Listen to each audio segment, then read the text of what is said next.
तालियों के साथ स्वागत करें। आप सबको जय मसीह की। और हम परमेश्वर के वचन पे विचार करेंगे। दो वचनों को इस समय मैं देखना चाहता हूँ।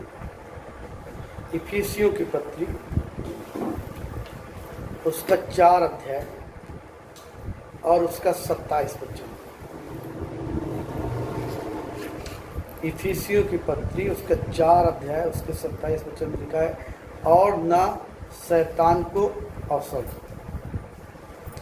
इसी के साथ में एक पद और मैं पढ़ूंगा, याकूब की पत्री, उसका 4 अध्याय और 7वां वचन। इसलिए परमेश्वर के अधीन हो जाओ और शैतान का सामना करो, तो वो तुम्हारे सामने से भाग निकलेगा। अगर कोई भी व्यक्ति, ये 2 पद बताते, अगर कोई भी व्यक्ति प्रभु के अधीन है तो शैतान उस पर प्रबल नहीं होगा। अगर वो प्रभु के अधीन है तो शैतान उस पर प्रबल नहीं हो पाएगा। लेकिन अगर वो प्रभु के अधीन नहीं है तो शैतान को अवसर जैसा देने वाली बात होगी। आपने उसको मौका दे करके रखा हुआ है। कहीं ना कहीं आपकी कमी है, कहीं ना कहीं आप चूके हुए हैं, और कहीं ना कहीं परमेश्वर की बात जितना मानना चाहिए उतना आप नहीं मान पा रहे हैं। इस कारण शैतान आपके जीवन में कार्य कर रहा है। एक बार मैं एक स्टोरी पढ़ रहा था कि जवान बच्चे लोग एक ऐसे स्थान पर आराधना करने के लिए गए जो पहाड़ी स्थल था, जहाँ पे झरने थे और बहुत शांत वातावरण था। उन लोगों ने वहाँ पे आराधना की, परमेश्वर की स्तुति की, एंजॉय किया। लेकिन क्या किया, साथ साथ में उन लोगों ने नशा भी किया, मदिरा भी पी। फिर वो झरने में गए और वहाँ पे एक लड़का डूब करके मर गया।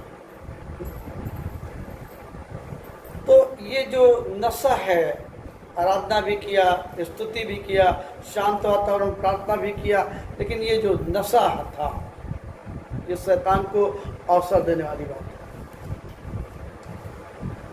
तो ये चीज़ हमें जानना ज़रूरी है कि अगर हम परमेश्वर के अधीन नहीं हैं तो कहीं ना कहीं शैतान को हम मौका देते हैं और शैतान हमारे जीवन में कार्य करता है। यहूदा इस्करियोती ने मौका दिया, उसने क्या किया, धन का लालच किया, और धन का लालच करने के द्वारा उसने शैतान को अवसर दिया। तो इसलिए बाइबल हमें चेतावनी देती है, ना तो शैतान को अवसर दो। याकूब कहता परमेश्वर के अधीन हो जाओ और शैतान का सामना करो, तो तुम्हारे सामने से भाग निकलेगा। और आज जो समस्याएं हैं लोगों के सामने, जो परेशानियां हैं लोगों के सामने, उनका कोई भी समाधान नहीं हो पा रहा सही से। चाहे वो आर्थिक समस्याएं हों, चाहे वो शारीरिक समस्याएं हों, या हमारे पारिवारिक समस्याएं हों, या फ्यूचर को लेकर के समस्याएं हों। अभी मैं आज ही देख रहा था, 4 जवान लड़के लोग पढ़ाई कर रहे थे, भविष्य को लेकर के वो बड़ा तैयारी में लगे हुए थे कि जॉब मिल जाएगी, लेकिन एकदम से वो डिप्रेशन में आ गए और 3 जवान बच्चों ने आत्महत्या कर ली। इसलिए उन्होंने कहा अब हमें नौकरी नहीं मिलेगी, अब ऐसी पढ़ाई से कोई मतलब नहीं है, जब नौकरी नहीं मिलेगी हमारा जीवन जीने का उद्देश्य क्या रहेगा। ये सब चीज़ें हमारी सरकार से छिपी नहीं है, हमारे परिवारों से छिपी नहीं है, सारी चीज़ें ओपन हैं, इनका कोई विकल्प नहीं है। ना तो सरकार के पास विकल्प है इन समस्याओं का। बीमारियां हैं। अभी बीते दिनों में एक व्यक्ति उन्नाव में थे और वो मतलब शिक्षा विभाग में एक अधिकारी थे, और उनको ये पता चला कि मैं कोरोना वायरस से संक्रमित हो गया हूँ। इतना सुनने के बाद उन्होंने फांसी लगा करके अपनी जान को दे दिया। तो चाहे महामारी हो और चाहे जॉब को लेकर के, फ्यूचर को लेकर के हो, चाहे हमारे परिवार की समस्याएं हो, इनका कहीं पर भी समाधान नहीं है। इनका समाधान सिर्फ परमेश्वर के पास है। प्रभु यीशु मसीह ने एक कहानी सुनाई, कहा कि किसी के पास 100 भेड़ें थी, लेकिन उनमें से एक खो गई। तो चरवाहे ने क्या किया, 99 को छोड़ करके उस खोई हुई भेड़ के पीछे चला गया। जब तक वो भेड़ मिल नहीं गई तब तक उसको खोजता रहा, और जब मिल गई तो उसने उसको कांधे पर उठा लिया। फिर वहां पे लिखा है, इसी रीति से तुम्हारे परमेश्वर की भी इच्छा है कि एक भी व्यक्ति नाश न हो परंतु बचाया जाए।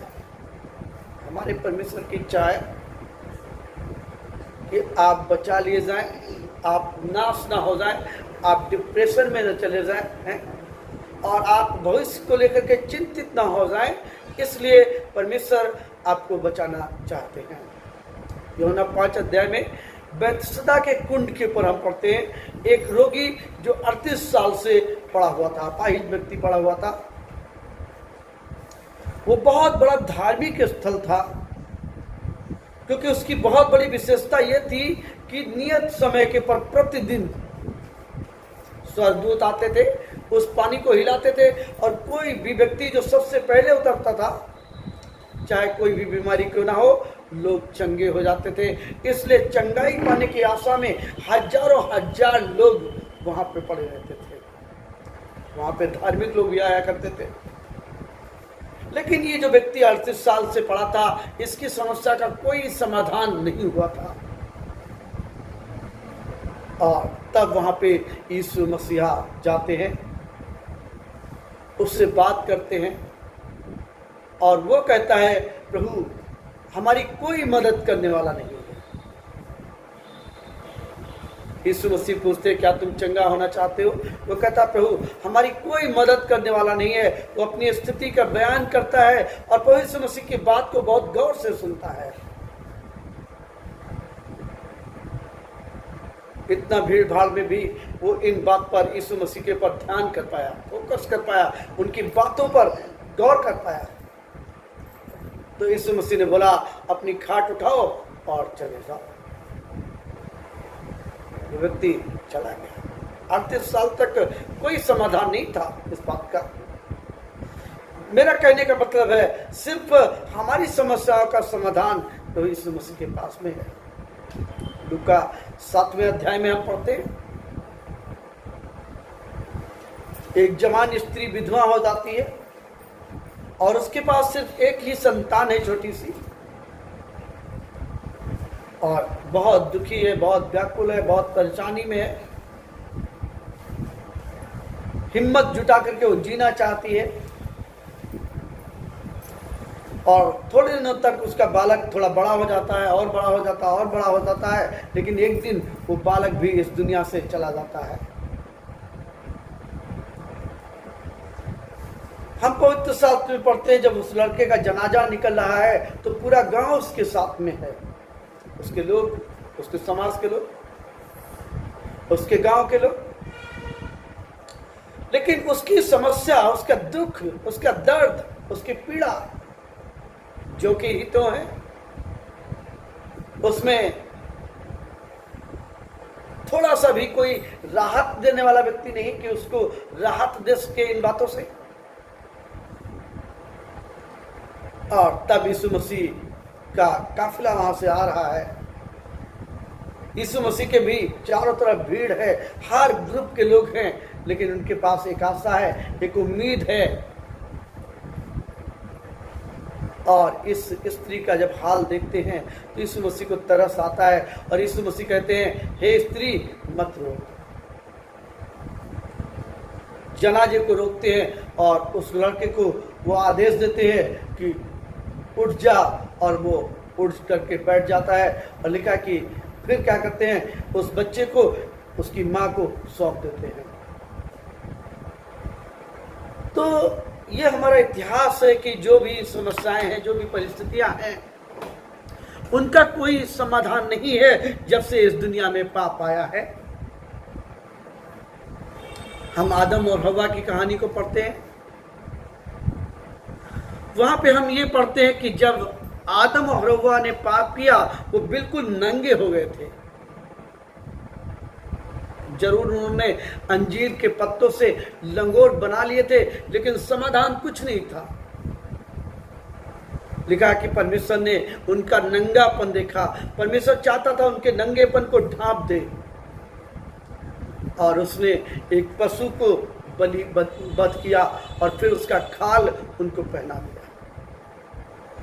मेरा कहने का मतलब है परमेश्वर हमारी चिंता करना है। नंगापन, हमारी बीमारी, जैसे मैंने बताया 38 साल का जो रोगी था, इतने लोग गए, उसकी समस्या का कोई समाधान नहीं किसी ने किया। यीशु मसीह वहां पे गया। आदम और हवा की जो समस्या थी उसका कोई समाधान नहीं था, परमेश्वर वहां पे गया, उन पर तरस खाया। ये औरत जिसका इकलौता बेटा, जिसका जनाजा निकल रहा था, और इसके दुख का कोई समाधान नहीं था, यीशु मसीह तरस खा करके वहां पे जाते हैं। हमारी समस्याओं का समाधान सिर्फ परमेश्वर के पास में है। जाने को हम कहीं भी जा सकते, हम स्वतंत्र हैं, लेकिन हमारी समस्याओं का कोई समाधान नहीं है जब तक कि हम परमेश्वर के पास ना आए।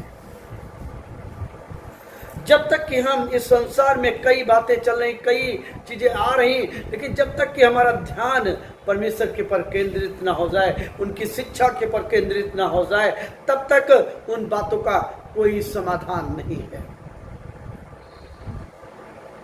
हो सकता है आप ध्यान केंद्रित कर रहे हो, लेकिन जितना परमेश्वर चाहते हैं उतना नहीं।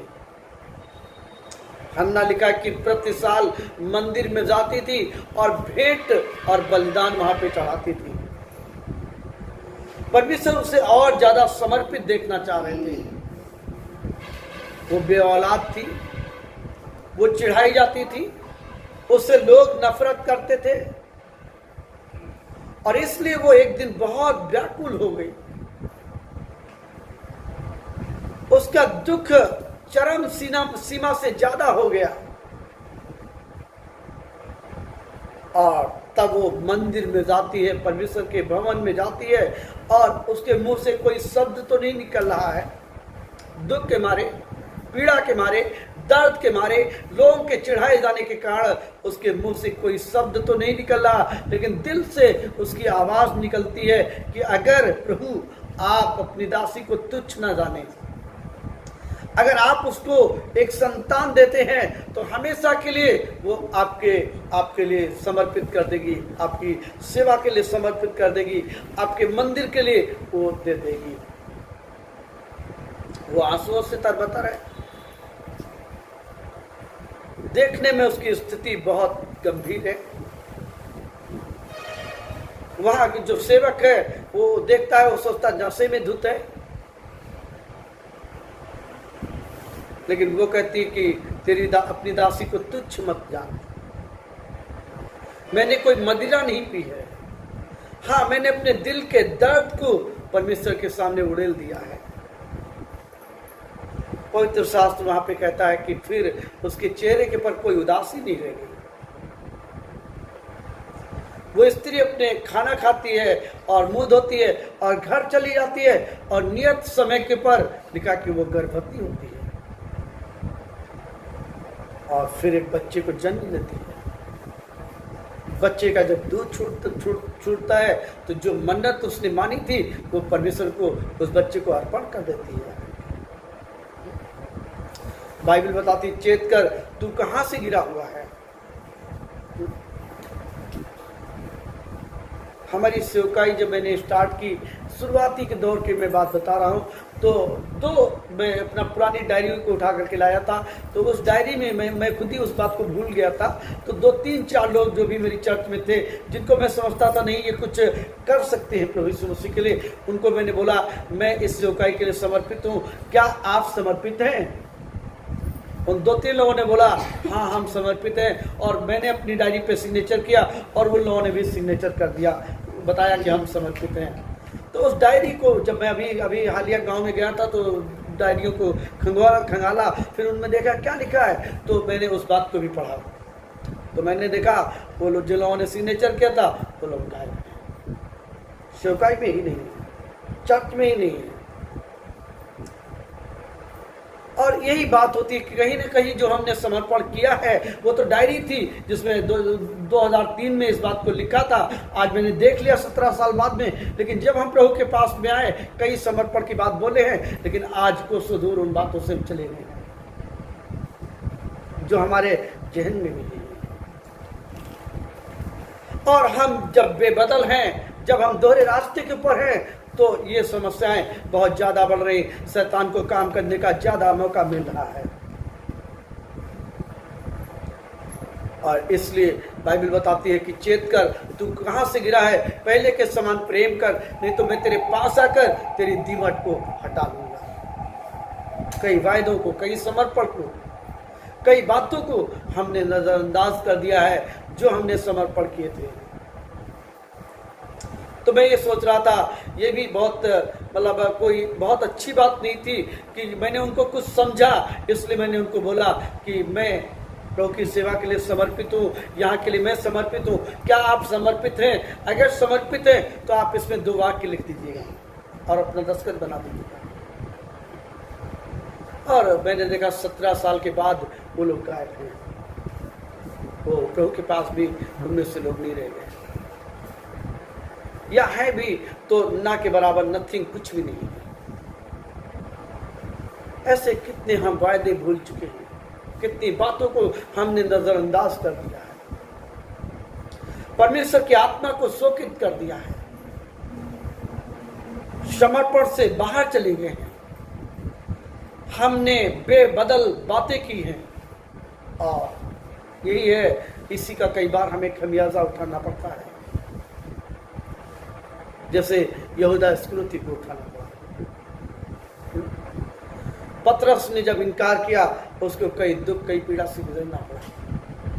योना जब परमेश्वर के बताए हुए रास्ते के पर नहीं गया तो कई दुख उसके जीवन में आ गए, तूफान आ गए, बर्बादी के कगार में चला गया। पौलुस जो प्रभु के अगुवाई में चलने वाला व्यक्ति था, कहता मेरा जहाज तक टूट गया, 14 दिन तक चांद, तारे और सूरज का रोशनी भी नहीं देखा। फिर भी कहता जिस परमेश्वर की मैं सेवा करता हूं, उस परमेश्वर ने अपने स्वर्गदूत को भेज करके हमें यह बताया है कि जितने लोग भी तेरे जहाज में हैं, मैंने उन सबको तेरे हाथ में कर दिया है, उनका एक सिर का बाल बांका भी नहीं होगा। जो लोग प्रभु की अगुवाई में है, इसका मतलब ये नहीं कि उनके जीवन में तूफान नहीं आते हैं, समस्याएं नहीं आती हैं, लेकिन परमेश्वर उनके साथ होते हैं, परमेश्वर उनके हाथ को थामे रहते हैं। भजनकार कहता है मैं हाथ थाम करके तेरी रक्षा करूंगा। वहां पे पौलुस ऐसे बोलता है कि 14 दिन तक ना तो तारे दिखे थे, ना चांद दिखा था, ना सूरज का प्रकाश दिखा था, अंधकार ही अंधकार था। 14 दिन तक लोगों ने खाना ही नहीं खाया था। ये पोजीशन थी उनकी, जहाज टूट रहे थे, सामान बिखर रहा था, समुद्री हवाएं चल रही थी, कोई छिपने का स्थान नहीं मिल रहा था, लेकिन उसने परमेश्वर के साथ बातचीत किया, परमेश्वर के साथ निवेदन किया। और बताता है स्वर्गदूत ने आकर के उसको ये सारा दर्शन दे करके सारी बात को बताया, और उन लोगों से बोलता है आप बिल्कुल, आपके प्राणों की हानि नहीं होगी, आप लोग 14 दिन से खाना नहीं खाए हो, इसलिए मैं आपको बताना चाहता हूं, स्वर्ग के परमेश्वर ने मुझे ये आदेश दिया है कि आप लोग खाना खाइए, आपका बाल बांका भी नहीं होगा। मेरे प्रियो, हमें परमेश्वर की अगुवाई में चलना है। अगर हम उसकी अगुवाई में नहीं चलते हैं, हम शैतान को मौका देते हैं, शैतान को कार्य करने का मौका देते हैं, और वो कोई भी मौका नहीं छोड़ता है। आज समस्याएं बढ़ रही हैं, बीमारियां बढ़ रही हैं, महामारी बढ़ रही है, धोखा बढ़ रहा है, बेरोजगारी बढ़ रही है, चिंता बढ़ रही है, ग्राफ गिरता चला जा रहा है। हमारे देश कर्ज में डूब रही है, परिवार बहुत ज्यादा कर्ज में लोग हैं, कई जवान बच्चे आत्महत्या कर रहे हैं, डिप्रेशन में जा रहे हैं। क्यों? भविष्य की उम्मीद खत्म हो गई है, आशा खत्म हो गई है। यदि हमने परमेश्वर की बातों पे गौर नहीं किया, इन चेतावनियों को नहीं माना, परमेश्वर के साथ संबंध ठीक नहीं किया, और अगर हम लौटे नहीं परमेश्वर के पास, कोई समाधान नहीं है, कोई समाधान नहीं है। बाइबल बताती है परमेश्वर हमारी चिंता करते हैं, वो हमें बचाना चाहते हैं, वो हमें कष्टों से छुड़ाना चाहते हैं, वो हमें दुष्टात्माओं से आजाद करना चाहते हैं। लूका 13 अध्याय में हम पढ़ते हैं, एक औरत को दुष्टात्मा ने पकड़ लिया, और वो दुष्टात्मा क्या करता था? उसको हर दिन निर्बल कर रहा था, कमजोर कर रहा था। दुष्टात्माएं या बीमारियां या दुख हमारे जीवन में एकदम से कई बार नहीं हावी होते, बल्कि वो स्लो पॉइजन धीरे धीरे करके हमें गंभीर बीमारी में ले जाते हैं, गंभीर चिंता में लेकर के जाते हैं, गंभीर डिप्रेशन में लेकर के जाते हैं, और जहां पे हम हार मान जाते हैं। इस औरत को 13 साल तक एक ऐसा दुष्टात्मा जो निर्बल निर्बल निर्बल निर्बल कर रही थी, यहाँ वहां पे लिखा है वो कुबड़ी हो गई, किसी भी रीति से वो सीधी नहीं हो सकती थी, कोई विकल्प नहीं था। और तब अचानक वो एक दिन यीशु के सामने आई,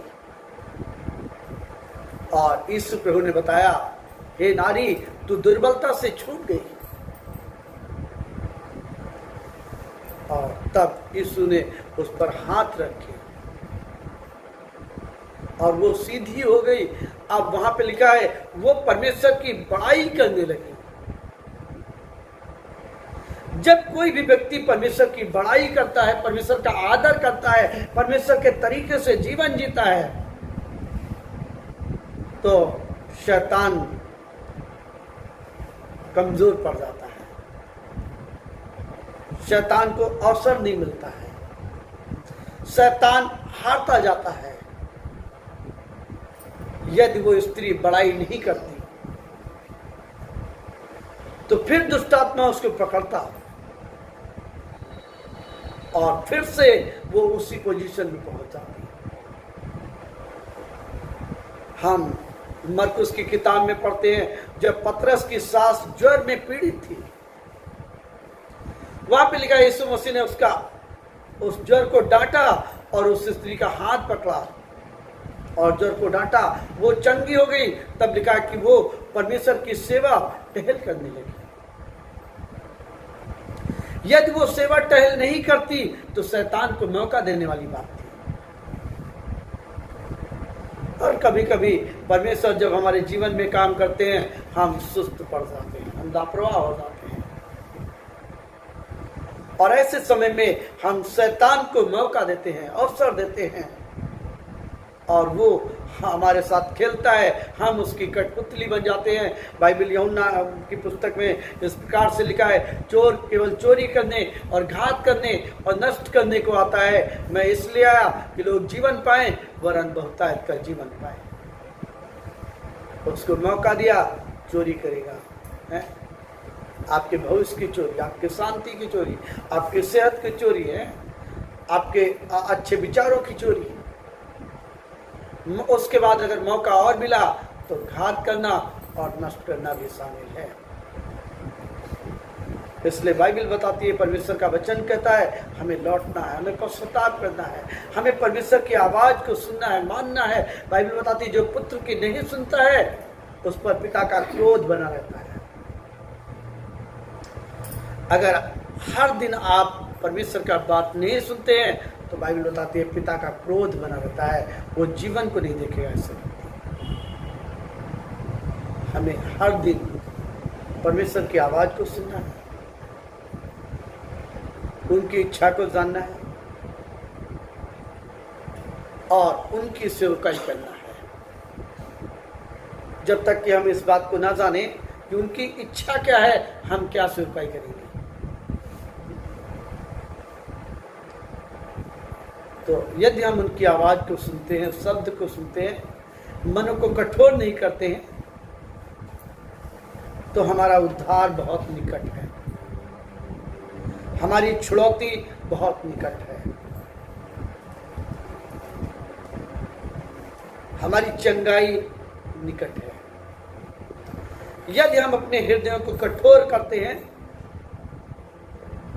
हम यूं ही रह जाएंगे। तो हमें इस बात को गौर करना है, विचार करना है और परमेश्वर के साथ में हमें जीवन जीना है। और आज भी परमेश्वर ने हमें मौका दिया है कि हम अपने जीवन को समर्पित करें और जो हमने वायदे की है उसके साथ में उनको गौर करें, विचार करें, उनसे पीछे ना हटें, बल्कि हम परमेश्वर के साथ में चलें, परमेश्वर की इच्छा को हम पूरा करें, परमेश्वर की मर्जी में हम जीवन बिता सकें। प्यारे परमेश्वर, हम धन्यवाद देते प्रभु कि आपने हम पर तरस खाया और हमें दलदल और कीचड़ से, बीमारी से, दुष्टात्मा से, गरीबी से, श्राप से, महामारी से आपने बचा लिया प्रभु, और एक रास्ता दिया, और जो रास्ता है सत्य, जीवन और मार्ग, आपने कहा कि मैं ही हूं। आपने कहा कि प्रतिदिन आपको अपना क्रूस उठा करके मेरे पीछे आना है। कितने बार प्रभु हम चूक गए इन बातों में, कितने बार आपकी बातों को नजरअंदाज कर दिया, और जिसके कारण कई बुरे परिणाम हमें झेलने पड़े प्रभु, क्योंकि हम ही नहीं शैतान को मौके दिए हैं। लेकिन फिर आज का वचन आपका चेतावनी दे रहा है, आपका वचन हमें हिदायत दे रहा है कि हम लौटें और पश्चाताप करें और अपने जीवन को महान परमेश्वर के हाथों में दें। और जो महान अवसर आपने हमें दिया है, सेवा करने का अवसर जो दिया है, अपनी इच्छा को पूरा करने का जो हमें अवसर दिया है, प्यारे परमेश्वर हमें तौफीक बख्शें ताकि हम उन कामों को कर सके जिस काम के लिए हम बुलाए गए हैं।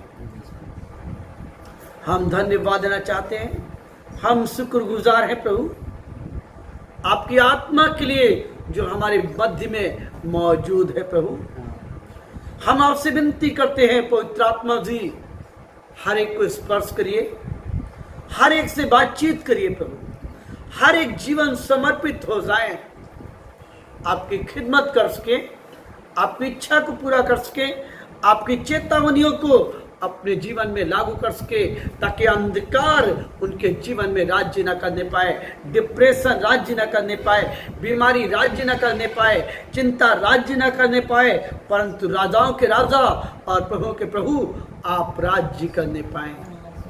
महान परमेश्वर हम धन्यवाद देते हैं इस सुंदर मौके के लिए प्रभु। एक बार फिर से हम अपने जीवन को समर्पित करते हैं और जिस काम के लिए हम चुने गए हैं, जिस सेवकाई के लिए हम बुलाए गए हैं प्रभु, हम उस पर गौर करने पाए प्रभु, आपकी मर्जी को जानने पाए प्रभु।